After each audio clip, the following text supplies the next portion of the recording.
আমার জন্য তার জীবনে কত ত্যাগ সহ্য করছে জানাস তুই? আমাকে প্রবাসে পাঠাতে গিয়ে তার শখের বাইক, তার শখের আইফোন সবকিছু বিক্রি করে দিয়ে আমার প্রবাসে আসার টাকা ম্যানেজ করে দিছে। এখন যদি আমি আমার ভাইয়ের পাশে না দাঁড়াতে পারি, তার বিপদে হেল্প না করতে পারি, তাহলে তো আমি মানুষ নামের অমানুষ হয়ে যাব। এখন তুই বল, আমি এইবারে টাকা না দিয়ে কিভাবে থাকি? আর আমার বড় ভাই পৃথিবীর শ্রেষ্ঠ বড় ভাই, তার মতো বড় ভাই পেয়ে আমার জীবন ধন্য, বুঝতে পারছস? আচ্ছা নোমান, তুই একটা কথা বলতো, তোর কি বড় ভাই আছে? না ভাই। ও, বুঝতে পারছি।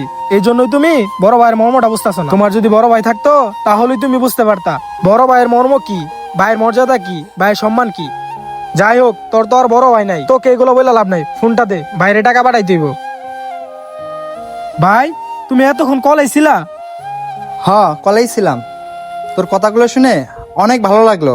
তোর মতো ছোট ভাই যদি সকল বড় ভাইদের পাশে এভাবে দাঁড়ায়, তাহলে সকল বড় ভাইয়েরা সব বিপদে খুব সহজে লড়তে পারবে। ভাই, তোর কথাগুলো শুনে সত্যি আমার কাছে অনেক ভালো লাগলো। আর সত্যি কথা বলতে ভাই, ভাগ্যগুণে তোর মতো একজন ছোট ভাই পাইছিলাম।